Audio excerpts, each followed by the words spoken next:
Buenos días y bienvenidos a mundodesconocido.es. El poder de la palabra es impresionante.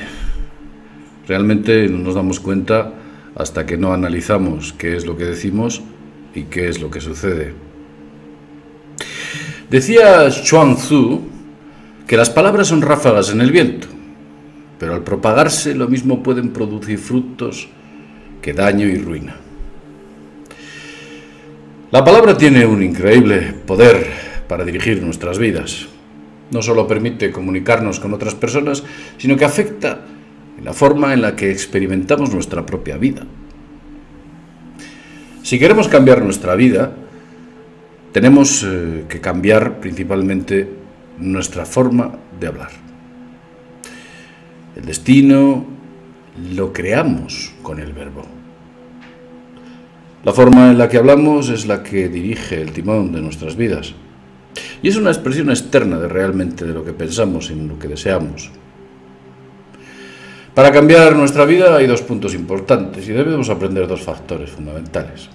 Primero, la vida no solo la cambias tú, sino que hay otras personas que te verbalizan, te definen, hablan de ti.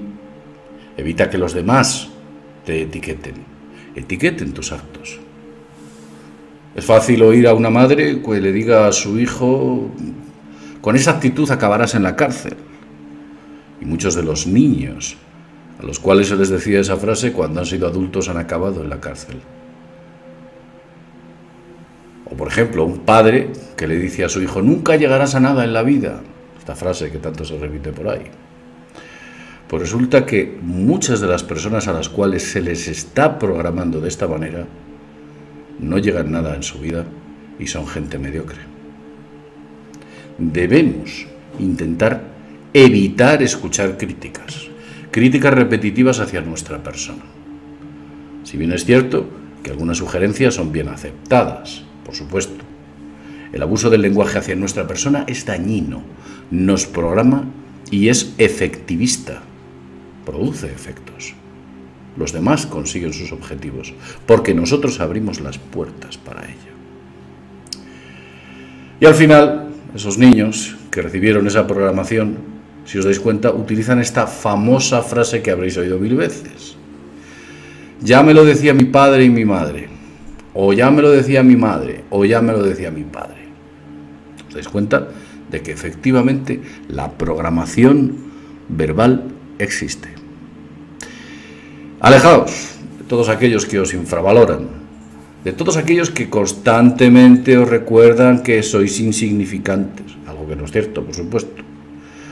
Aquellos que pretenden programaros, no os acerquéis en exceso, intentad evitarlos.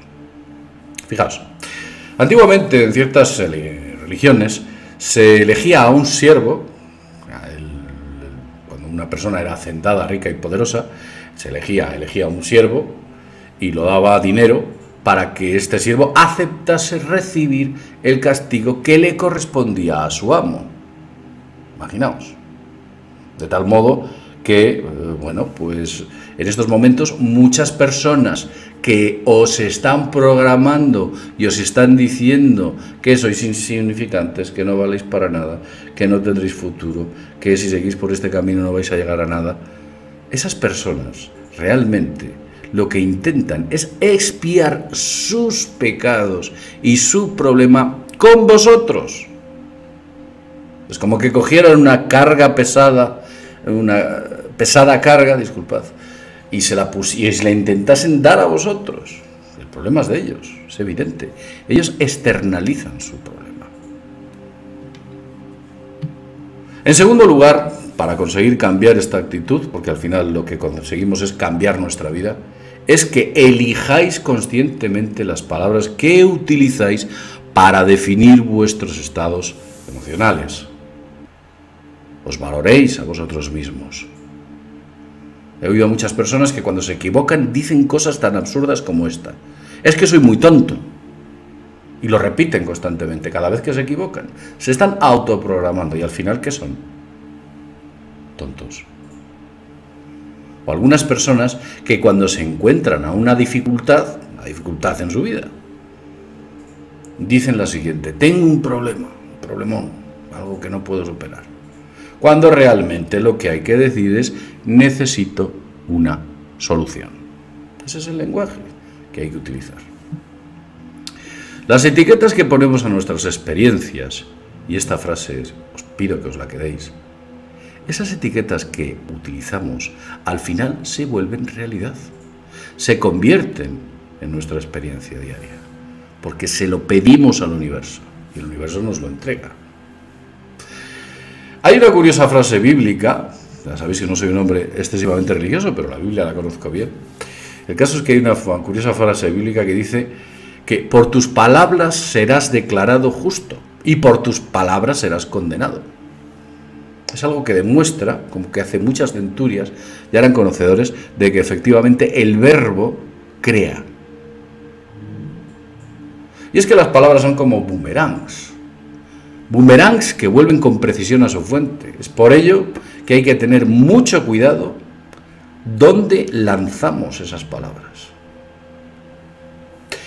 El futuro es impredecible. No obstante, en no pocas ocasiones acudimos a personas para que nos lean las cartas, para que nos lean las runas o cualquier otro tipo de método más o menos ortodoxo para predecir el futuro. La evidencia es muy peculiar. Hay ocasiones en las cuales el adivino, si es una persona competente, acierta muchísimo. Y en otras ocasiones en las cuales falla estrepitosamente, dependiendo de las habilidades o, por supuesto, el interés de aquel adivino. Claro. Los hay que aciertan y los hay que fallan. Y nosotros vamos a buscarles. Pero realmente, si queréis descubrir vuestro futuro, no necesitáis ir a ningún adivino. Un detenido examen de lo que dices te garantiza el futuro que tú estás forjándote. Ahí está tu respuesta. Escúchate cuando hables y medita qué has dicho. Muchas personas que dicen, sobre todo la medicina actual, muchas personas y la medicina actual dice que las enfermedades son congénitas, muchas de ellas. Yo pienso que no son congénitas. Lo que existe es una programación mediática para que nosotros adquiramos esas enfermedades.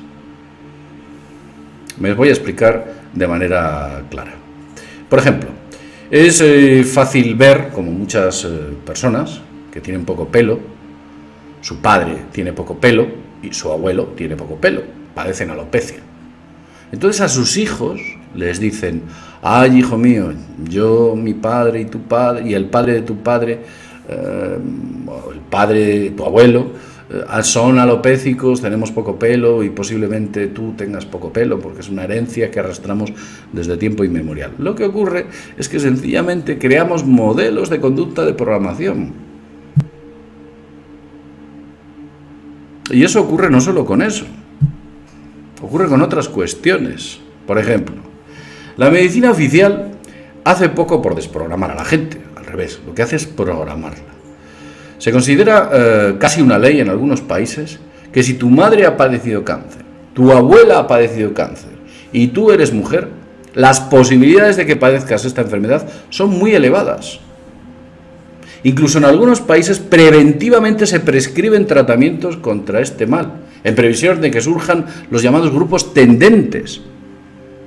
Pero es que no es que el ADN lleve una impronta que diga voy a destruir a esta mujer, no. Es porque programamos lingüísticamente a esa persona para que padezca cáncer. Yo me ciño a las palabras de Buda, cuando él dice que somos nosotros quienes aceptamos o rechazamos los regalos. Y tenemos la mala costumbre de coger tanto los regalos amables como los regalos envenenados. Siempre lo hacemos. Todo lo que nos dicen para adentro. Aunque externamente algunas cosas las rechacemos. Digamos, no, yo no... Eso que dices no es cierto. Cuando la medicina actual contempla un llamado enfermo terminal, realmente está haciendo un flaco favor. Lo etiqueta como enfermo terminal. Y realmente es el propio diagnóstico el que mata a ese paciente. Y fijaos la palabrita, enfermo terminal.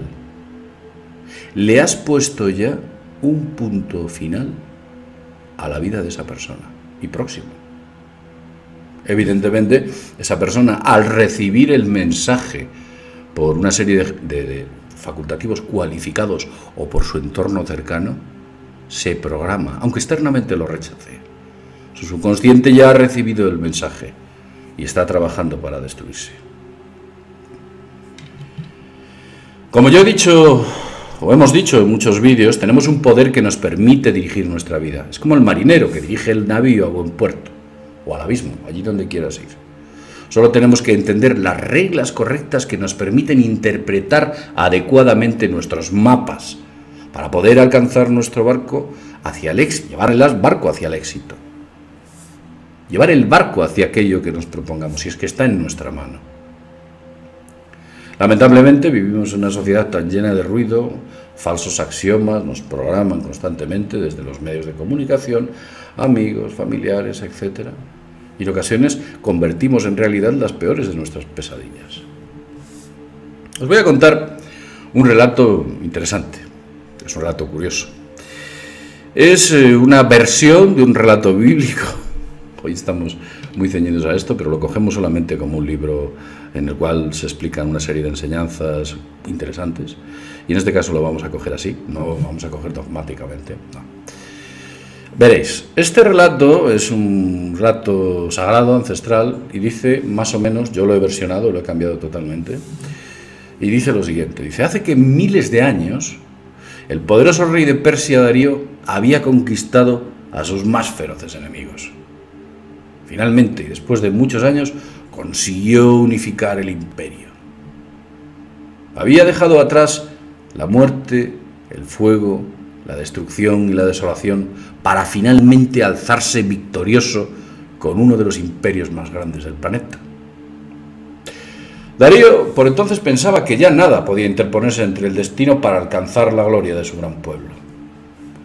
Cuando preguntó a uno de sus magos si podría o pudiese existir algún enemigo al que no pudiese vencer, los magos callaron, pero uno de los sabios se acercó y respondió que solamente el sol podría salir invicto frente a su poder. Darío, cuando escuchó aquello, se rió de tal afirmación. Se rió de su consejero, no le dio importancia, o aparentemente. Pero Darío, que pese a ser un hombre muy seguro de sí mismo, solía enfrentarse a sus dudas hablando solo en los aposentos de su habitación, y comenzó a preocuparse de si el dios Sol decidiese algún día arremeter contra su imperio, él sería capaz de vencer. Pasaron los días, y Darío, cada vez que estaba en soledad, se preocupaba constantemente sobre si el dios Sol le atacaría. Y hablaba en su soledad sobre ese dios Sol y sobre lo que podría hacerle. A los pocos meses, las lluvias y la fertilidad dejaron de aparecer y la flama solar creció hasta hacerse insoportable. La sequía pasó a durar meses, pasó a durar más de 3 años. El poderoso rey de Persia veía cómo su pueblo moría de hambre y suplicaba en las calles de Babilonia. Un buen día decidió buscar una solución al problema. Nuevamente preguntó a sus sabios cuál era capaz de predecir el futuro con absoluta certeza. Los magos, temerosos ante el poder del rey Darío, callaron, pero susurraron al rey que en alguna ocasión, aunque ellos eran muy certeros, habían fallado. Por consiguiente, ellos mismos no se consideraban infalibles. Darío se enfadó muchísimo, y decidió emprender una desesperada búsqueda por todo su reino. Darío buscaba a un profeta capaz de garantizarle el 100% de los acontecimientos futuros. Un auténtico profeta. Después de muchos kilómetros y meses de búsqueda, Darío escuchó a uno de los caminantes que había cercanos al camino por el que transitaba él con sus tropas hablar sobre un profeta del que decían que cuyas palabras se tornaban realidad. Inmediatamente Darío preguntó dónde podían encontrar a aquel profeta. Los caminantes le indicaron que en las lejanas montañas vivía y que su nombre era Eliar. El rey, ávido de respuesta, se dirigió raudo a la casa de Eliar, las indicaciones que había recibido. Al cabo de un tiempo, Eliar lo recibe amablemente, como podía ser de otra manera, debido a la circunstancia real de este sujeto, y por entonces a los reyes se les respetaba, porque si no... El rey, ávido de respuestas, se dirigió a Eliar haciéndole una pregunta y le dijo: me han dicho que tú eres un profeta infalible. Lo cierto es que Eliar le respondió: hasta la fecha, su majestad, nunca he fallado ninguno de mis vaticinios. ¿Qué es lo que queréis de mí? Darío le dijo: necesito la respuesta a una pregunta importante. Eliar respondió: adelante, yo te daré la respuesta a tu problema. Darío le preguntó: ¿cuándo se acabará la sequía en mi reino? En ese instante, Eliar calló durante unos segundos mientras miraba fijamente al rey, y al cabo de ese tiempo respondió con seguridad y certeza lo siguiente: tus problemas han terminado, gran rey. Puedes marcharte tranquilo a tu palacio, porque yo ya estoy escuchando el sonido de la torrencial lluvia. Satisfecho y contento, Darío, por supuesto, se levantó y se dirigió hacia su palacio. Al cabo de un rato, Eliar llamó a uno de sus sirvientes y junto con él se dirigió hacia las montañas de Arabí, unas montañas que se encuentran cercanas al mar.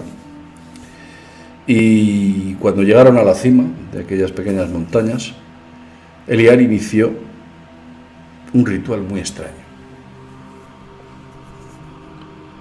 Puso su cabeza entre las rodillas y comenzó a orar en voz alta, agradeciendo la abundante lluvia.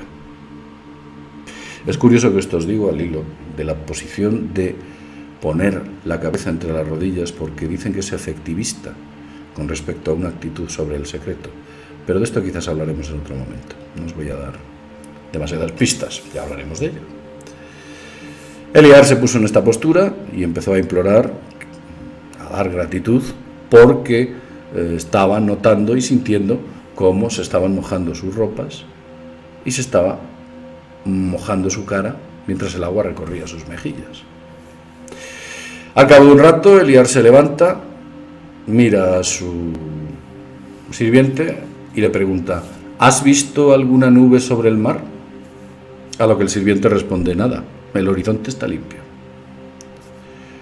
Nuevamente, Eliar se agacha, repite exactamente la misma operación, alabando a la lluvia que mojaba sus prendas y el agua corría por su cara.